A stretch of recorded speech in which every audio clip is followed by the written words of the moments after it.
오늘 말씀 제목 함께 따라 하실까요? 자기를 깨끗하게 한다는 것.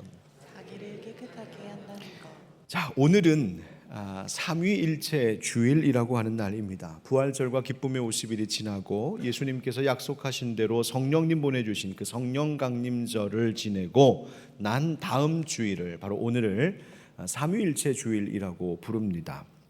여러분, 삼위일체, 우리가 많이 쓰는 말, 교회에서도 많이 듣는 말, 또 그 뜻이 뭔지 또 정확히 설명은 못해도 모르는 분이 없을 텐데, 여러분, 삼위일체가 뭡니까?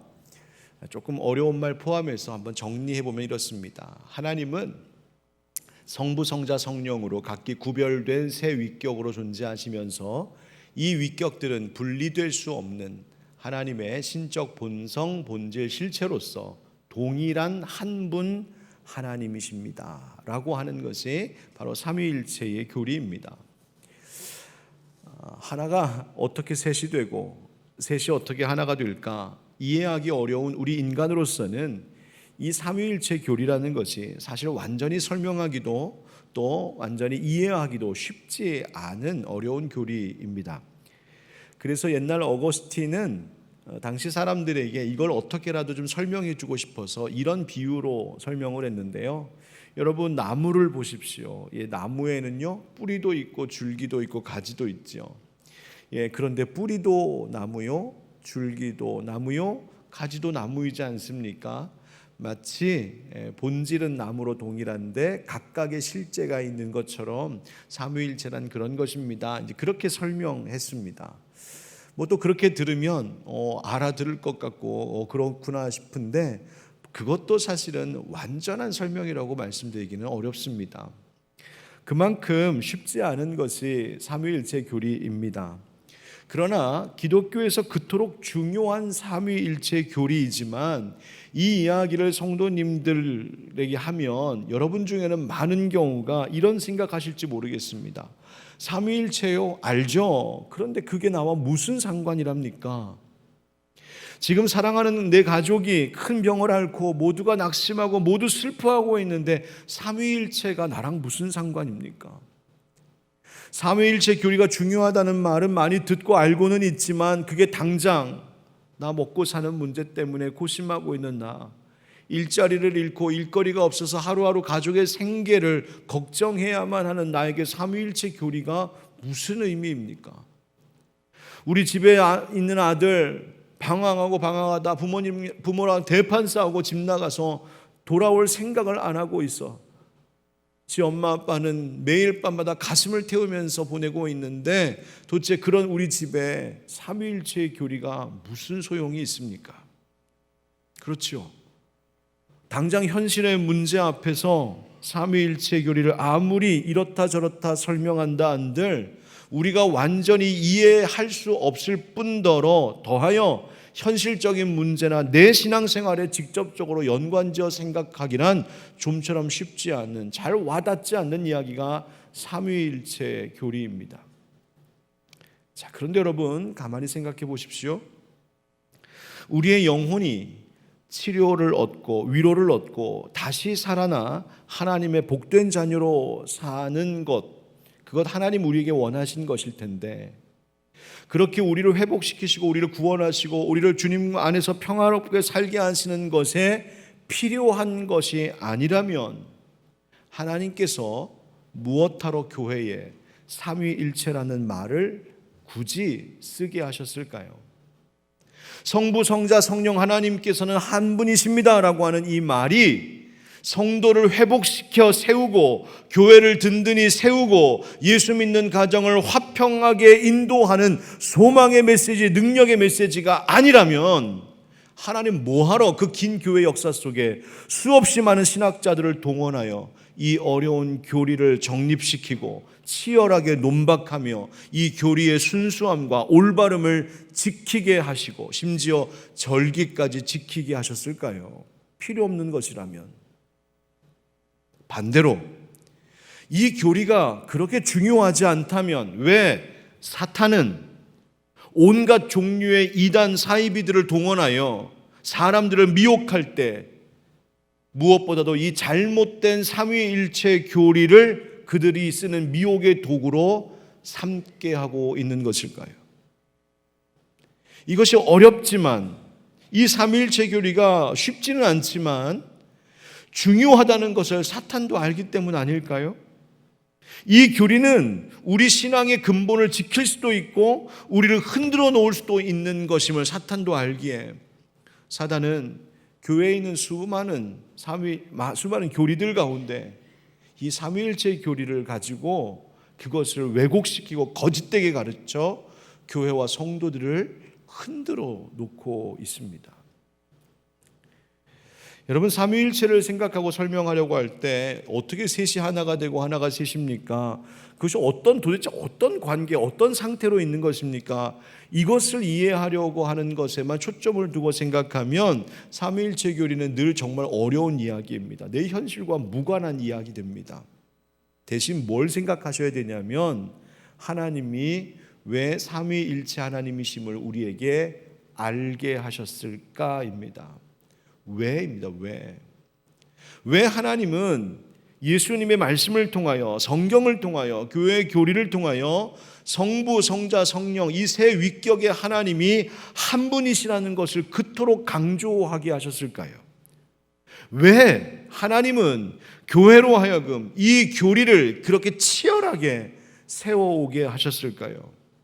왜 하나님은 이 교회를 주신 그 의도가 우리에게 무엇인지 바로 여기에 초점을 두고 우리가 이것을 설명하고 이해하려고 할 때 우리는 이 삼위일체 교리의 참된 의미를 깨달아 알게 될 것입니다.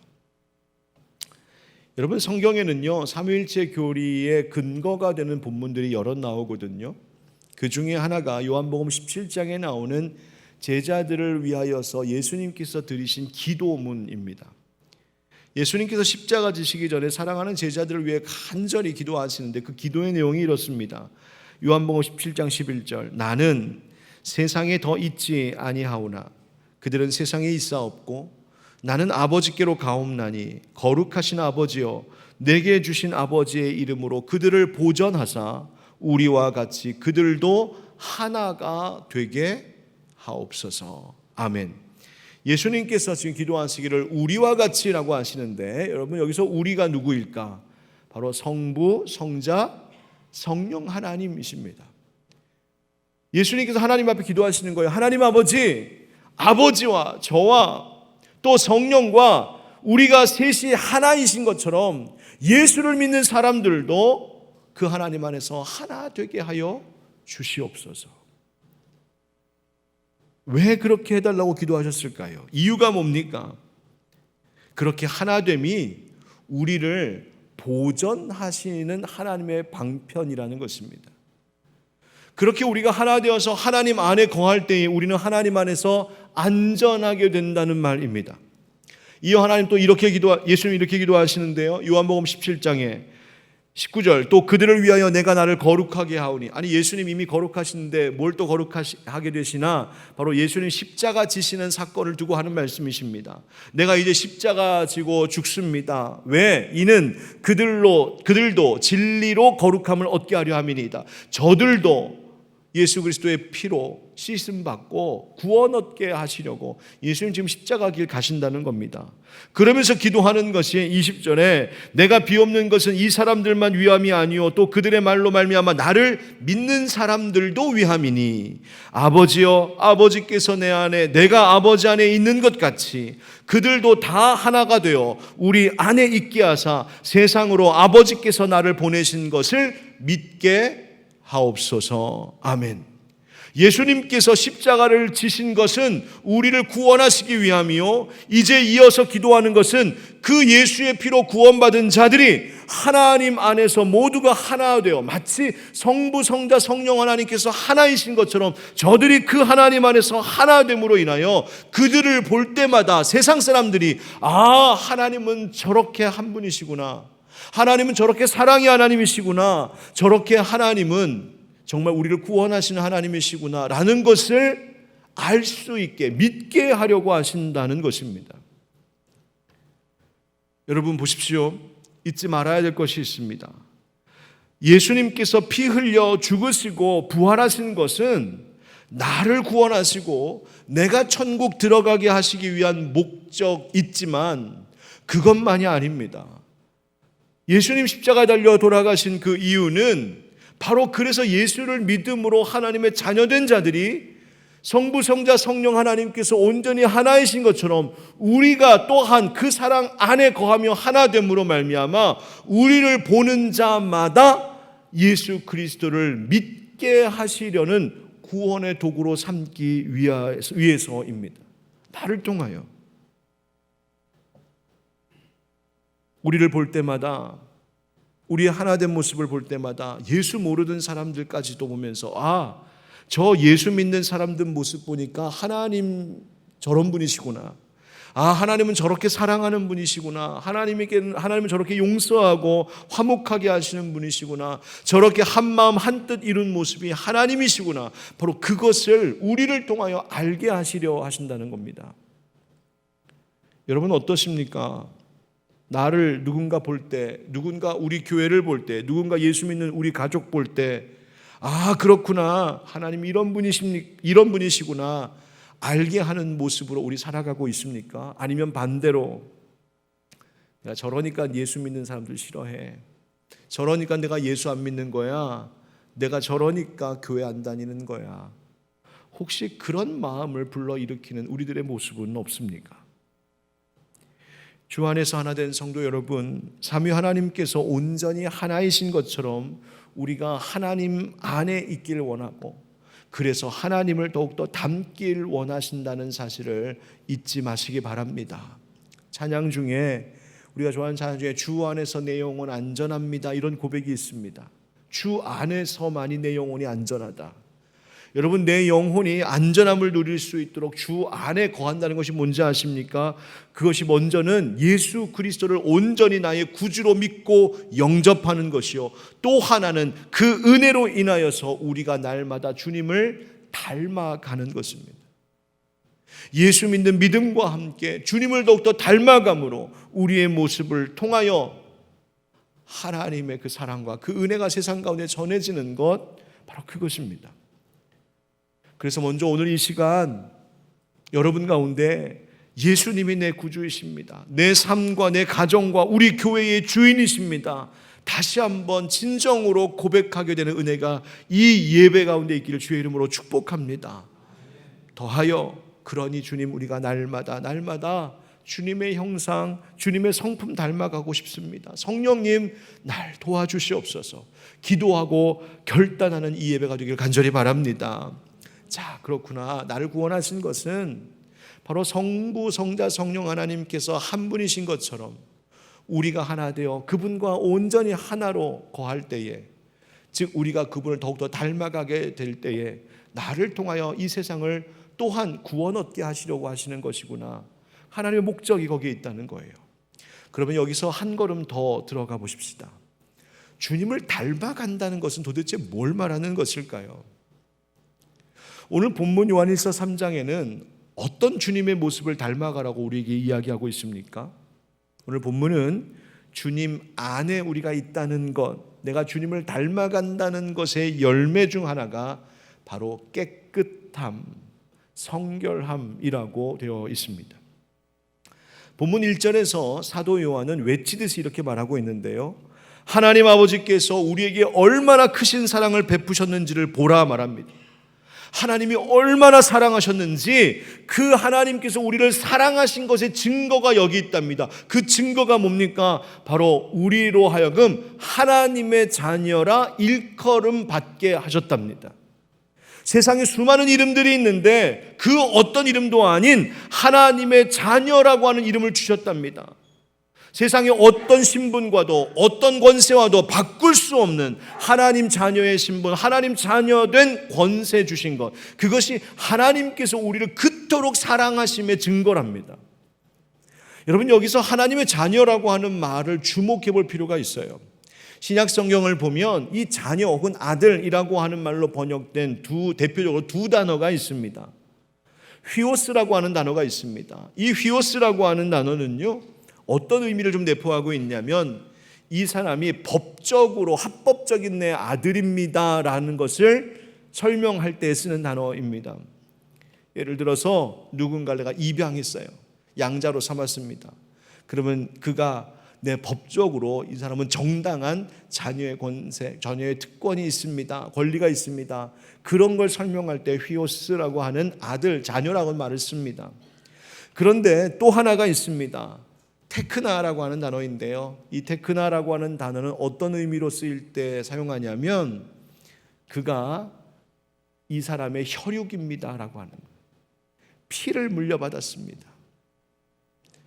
바로 이것을 사용할 때, 이것을 말하고자 할 때 이 테크나라고 하는 단어를 사용합니다. 혈육지간이라고요. 그의 유전자를 그대로 물려받고 태어난 자식이다. 여러분, 오늘 말씀에서 하나님의 자녀로 일컬음을 받게 되었다라고 할 때는 어떤 말로 쓰였냐면 바로 이 두 번째입니다.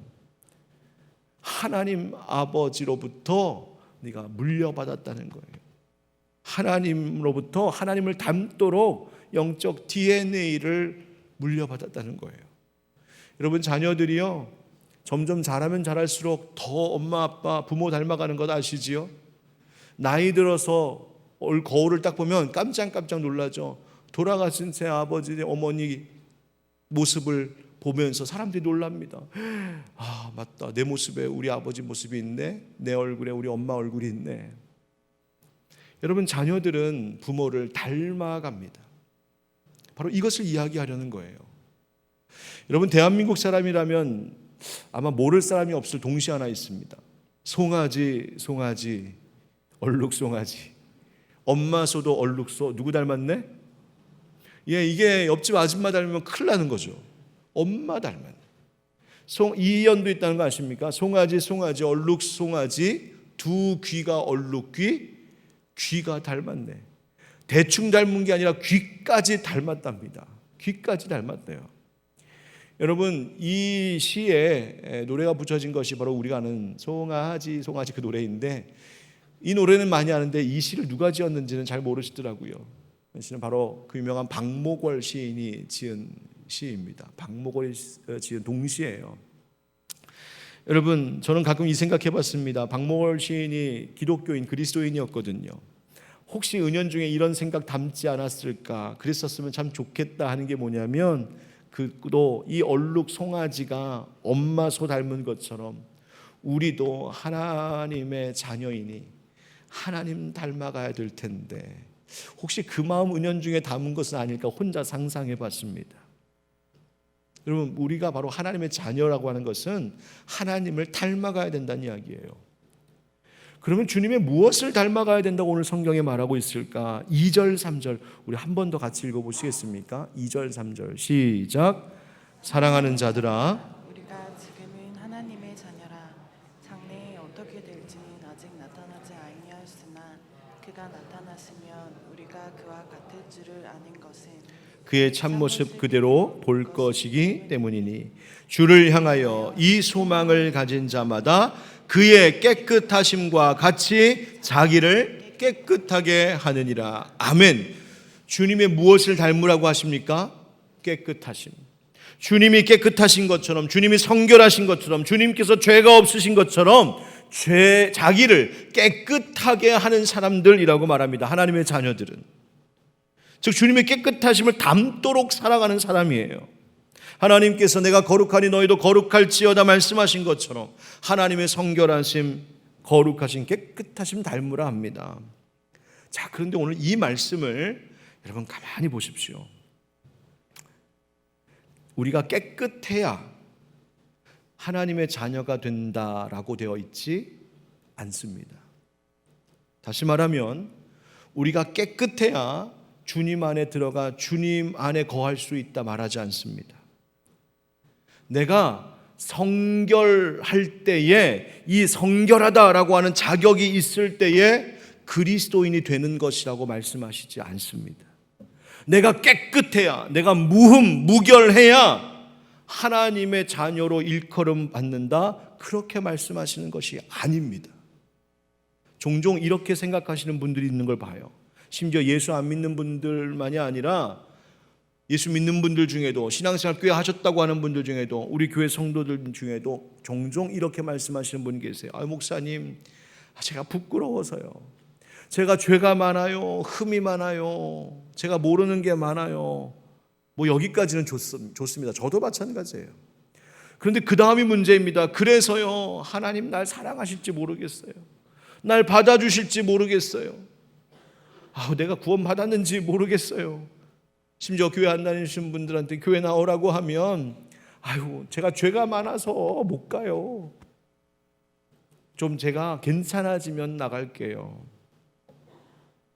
여러분, 천만의 말씀이에요. 아닙니다.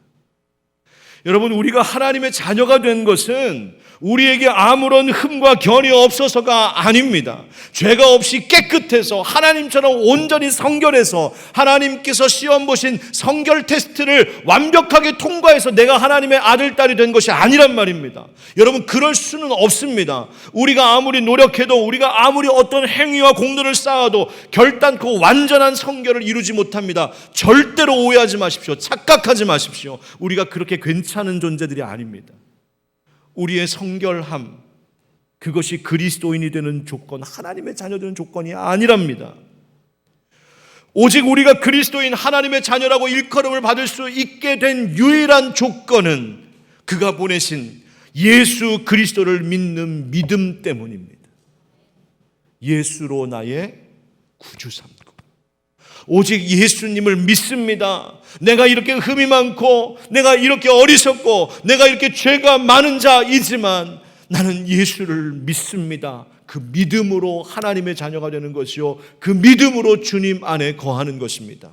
그리고 나면 그 은혜의 선물로 구원을 받음으로 말미암아 하나님의 자녀가 되었기에 그 영적 DNA로 하나님을 닮아가기 시작하는 것입니다. 그렇게 주님 안에 거함으로 우리는 비로소 성결이라고 하는 열매를 맺으며 살게 되는 것입니다. 자기를 깨끗하게 하느니라. 그래서 본문 3절의 말씀에서는 이렇게 이야기하기죠. 주를 향하여 이 소망을 가진 자마다.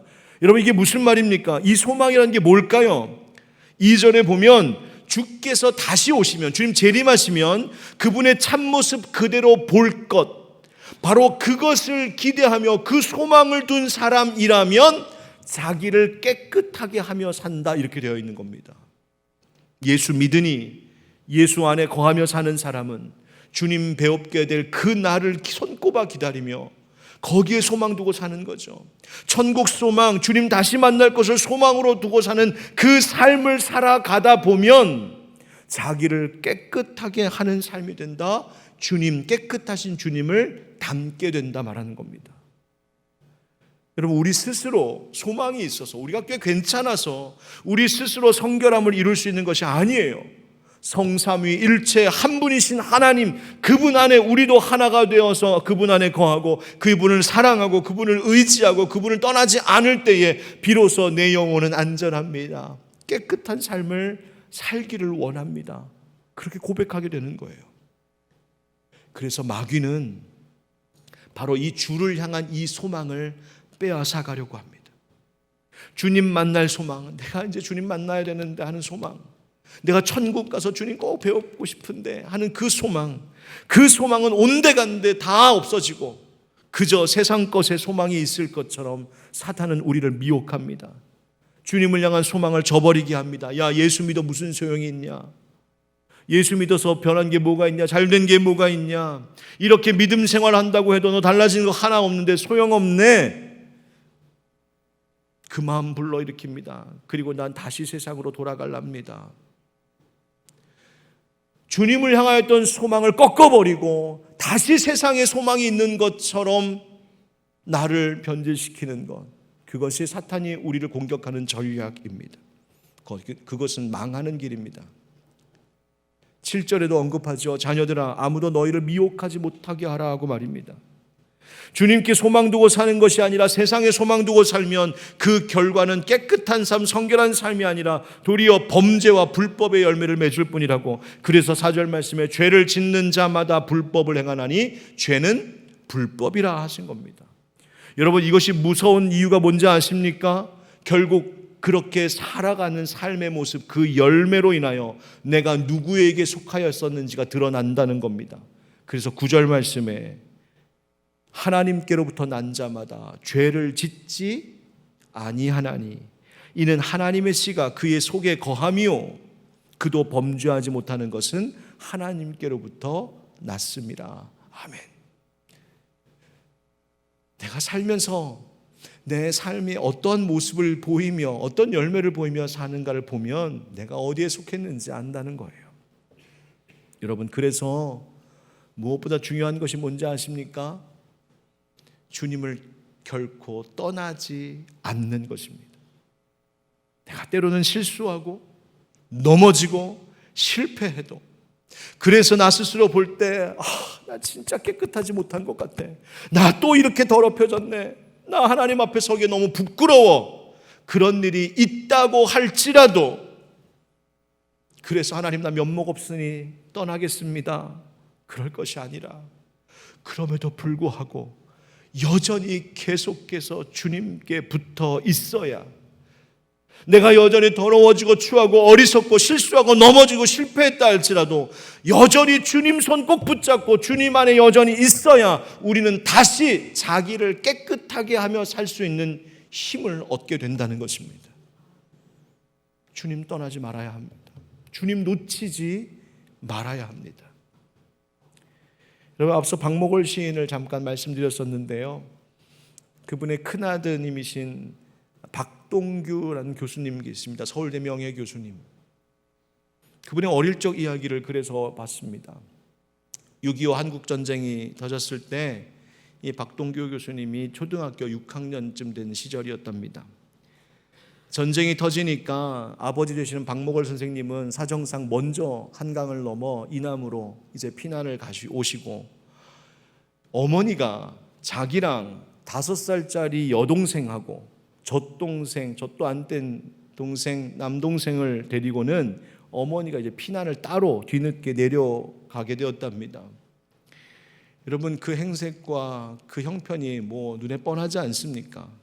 가다가 잘 곳이 없으니까 그냥 남의 집 흙 담장 옆에다가 가마리 2개 깔고 아이들 데리고 옹기종기 그렇게 자다가 그 다음날 해 밝아지면 또 떠나고, 먹을 것 없으니까 개울가에 그 조그만 민물새우 잡아다가 남의 담장에 흐드러져 펴 있는 호박 넝쿨에 호박잎 따다가 그거 섞어서 죽도 아닌 이상한 것, 죽 같은 것 만들어서 겨우 먹고, 그러려고 호박잎 따다 보면은 그 담장 안에 주인이 쳐다보고 왜 남의 집 호박잎 따가냐고 소리치면 또 야단 맞고 쫓겨나가고, 그렇게 피난길을 힘겹게 내려가셨답니다. 가다가 이제는 아버지를 서울에서 좀 기다려야 되겠다 하는데 먹을 것이 다 동이 난 거예요. 그래서 이제 뭘 팔아야 되나, 가지고 온 것 중에 제일 비싼 거 바로 재봉틀이 있었답니다. 여러분, 옛날 어머니들 대단하시죠? 예, 그 재봉틀 무거운 거 그거 짊어지고 피난 내려오는 거예요. 왜냐하면 그거라도 바느질해서 먹여 살려야 되니까. 그 재봉틀 지고 왔는데 당장 먹을 게 없으니 그거 팔아야 되겠답니다. 그래서 그걸 팔아갖고는 쌀자루를 하나 얻은 거예요. 어머니는 애 하나 들쳐업고 한쪽에는 애 하나 손 잡고 한쪽에는 보따리 지었으니 이따 쌀자루를 들 수가 없잖아요. 그래서 이 초등학교 6학년 이 동규에게, 어린 동규에게 너가 좀 쌀자루를 지고 가라 그랬답니다. 그래서 이 동규가 이 쌀자루를 지고 피난길을 막 가는데, 같이 길을 가는 피난길 가는 사람 중에 어떤 청년이 와서는 얘 많이 무겁지? 그래서 얘 아저씨 무거워요. 내가 좀 들어줄까? 아저씨 고마워요. 그리고 맡긴 거예요. 그리고 한참 같이 걸어가는데 이상합니다. 점점 이 아저씨의 발걸음이 빨라지는 겁니다. 그래서 동기가 더 막 쫓아가세요. 더 빨리 갑니다. 또 쫓아가세요. 더 빨리 갑니다. 이만치 갑니다. 점점 이 아저씨가 멀리 사라져가는 거예요. 아저씨 그 쌀자루 놓고 가세요. 그 쌀자루 놓고 가세요. 동규가 막 웁니다. 뒤를 돌아보니 어머니는 저만 지금 저 뒤에 보이지도 않는 만큼 뒤로 떠 이렇게 늦어 있는 거예요. 뒤쳐져 있었어요. 동규가 어떻게 해야 될까? 그 자리에 주저앉아서 펑펑 웁니다. 왜? 엄마를 기다렸다가는 저 쌀자루를 놓칠 거고, 저 쌀자루 쫓아갔다가는 엄마를 놓칠 텐데 어떻게 할까? 울다가 그냥 그 자리에 주저앉아 울면서 엄마를 기다렸어요. 한참 후에 동생들 업고 들쳐매고 손잡고 오는 어머니가 이 동교를 봤습니다. 너 왜 그래? 엄마 어떡해? 엄마 나 잘못했어. 아저씨한테 쌀자루를 맡겼는데 아저씨가 그거 들고 빨리 가버렸어. 근데 그 쌀자루 쫓아갔다가는 엄마 잃어버릴 것 같아서 나 그 쌀자루 못 찾고 여기서 이렇게 앉아서 엄마 울면서 기다리고 있었어. 엄마 어떡해? 엄마 미안해. 엄마 잘못했어. 그러자 이 엄마가 동규의 머리를 콕 껴안고 이렇게 말씀하셨답니다. 아이고 우리 아들 영리하고 똑똑해서 엄마 잊어버리지 않았네. 엄마 놓치지 않았네. 그 말을 듣고 이 아이가 나 진짜 우리 엄마한테 영리하고 똑똑한 아들 돼야 되겠다 생각해서 결심하고 공부해서 서울대 교수가 되셨대요. 여러분 생각해 보세요. 쌀보다 어머니 잃지 않는 것이 더 중요한 일이었어요. 쌀은 어차피 먹으면 사라질 것이지만 어머니는 잃으면 다시 찾을 수가 없는 분. 어머니와 있으면 쌀은 다시 구하면 되지만 어머니가 없으면 쌀이 있다 한들 소용없는. 여러분 우리는 주님께 어떤 마음으로 믿음 생활하고 있을까요? 사탄은 우리를 조롱하고 미혹합니다. 뭐라고요? 야, 너 쌀 잃어버렸네. 너 그 소중한 쌀자루 잃어버렸네. 빼앗겼네. 너 큰일 났다. 너 어머니가 너 야단치겠다. 너 이제 내 아들 너 아니라고 너 혼내겠다. 너 어떡할래? 마치 그러는 것처럼 우리가 실수하고 실패하고 넘어지면, 우리가 또다시 범죄하여 더러워지면 우리 옆에서 찌르면서 얘기하는 거예요. 하나님 너 되게 싫어하겠다. 너 지난주에도 저번에도 이런 죄 안 짓는다고 그랬었잖아. 하나님처럼 깨끗하라고 해서 너 깨끗하게 산다고 그랬었잖아. 그런데 또 더러워졌네. 너 이제 큰일 났다. 끝났다 야. 너 그럴 바에야 그냥 나랑 세상 가서 이렇게 된 김에 세상 가서 재밌게 살자. 사단이 우리를 미혹합니다. 여러분 아니요. 하나님 그런 분 아니십니다. 세상에 어떤 것을 잃는 것보다 더 무서운 것은 하나님을 잃어버리는 것입니다. 하나님은 물론 우리가 범죄하여 더러워지는 거 싫어하시지만 내가 그렇게 되었다고 해서 하나님 떠나는 것, 하나님 그것을 더 가슴 아파하시는 분이십니다. 오히려 내가 쌀자루 잃어버린 어린아이처럼 하나님 내가 약속한 거 못했어요. 하나님 나 또 넘어졌어요. 또 실수했어요. 또 범죄했어요. 하더라도 뻔뻔할 만큼 주님 앞에 나아가 주님 나 여기 있습니다. 그러니 다시 한번 받아주세요. 하나님 그 사랑 십자가 사랑으로 나 한 번만 더 받아주세요. 주님 앞에 와락 안기면 잘했다.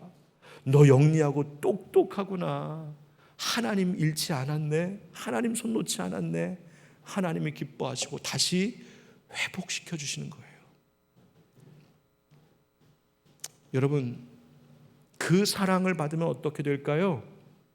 바로 그 사랑 때문에 그 사랑에 겨워 하나님 앞에서 자신이 더 깨끗하게 살아가려고 애쓰는 거예요. 하나님 사랑 때문에 하나님 원하시는 대로 살려고 하는 거예요. 여러분 이 마음으로 오늘 본문 나머지를 보면 본문이 다시 읽히게 됩니다. 10절 말씀 보십시오. 이러므로 하나님의 자녀들과 마귀의 자녀들이 드러나니 무릇 의를 행하지 아니하는 자나 또는 그 형제를 사랑하지 아니하는 자는 하나님께 속하지 아니하니라.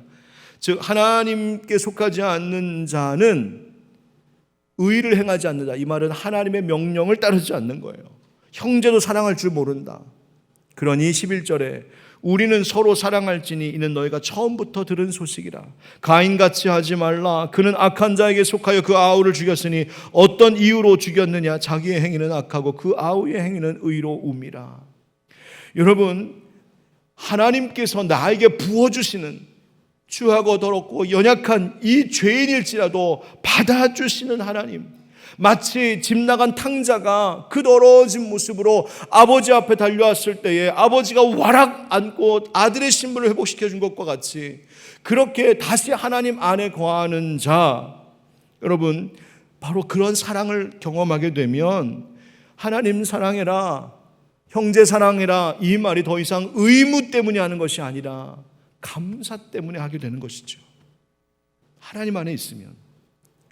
여러분 성경에 보니까 가인같이 하지 말라 되어 있습니다. 가인과 아벨의 이야기 아시죠? 하나님이 이 두 사람이 하나님 앞에 제사 드릴 때에 아벨은 아벨의 제사는 받으셨지만 가인의 제사를 받지 않으셨어요. 그래서 가인이 시기, 질투, 분노로 아벨을 쳐 죽이는 인류 최초의 살인자가 됩니다. 여러분 가인이 왜 그랬을까요? 여러분 가인을 생각할 때 동생을 죽인 그것이 다 가인의 죄였을까요? 아니, 그 전에 죄가 있었어요. 그것은 그가 하나님 안에 있지 않았다는 것이죠. 그가 만약에 하나님 안에 있는 자였다면 어땠을까요? 하나님이 자신의 제사를 받지 않았을 때 하나님 앞에 엎드리지 않았겠어요? 하나님, 저의 제사를 받지 않으신 이유가 무엇인가요? 제가 뭐 잘못했습니까? 하나님 그럼 깨닫게 해주시고 내가 아벨 내 동생처럼 하나님 받으실 만한 제사 드리는 자 되게 해주세요. 그렇게 하지 않았겠어요? 근데 그가 이미 하나님 안에 거하는 자가 아니었으니, 그래서 가인이 하나님 앞에 올려드린 제사를 받지 않으시자 가인은 그 시기와 질투, 분노로 동생을 쳐 죽이는 거죠. 여러분, 무엇보다 중요한 것, 내가 성결의 열매, 깨끗함의 열매를 맺으며 살 수 있는 길은 주님 떠나지 않는 것입니다. 주님께 소망을 두며 주님 안에 거하며 사는 것입니다. 사랑하는 성도 여러분, 내 의지와 내 노력으로 되지 않는 그 일, 그러나 주님 안에 날마다 거하며 살면 주님 닮아가게 하십니다. 성결하게 하십니다. 그리고 그것을 통하여 하나님 영광 받으실 줄 믿습니다. 오늘 삼위일체 주일, 성삼위일체 하나님께서 온전히 하나이신 것처럼 우리도 그 주님과 온전히 하나 되어 주님 안에서 깨끗하게 살게 되는 그 열매 맺는 저와 여러분 되길 예수님의 이름으로 축원드립니다. 아멘.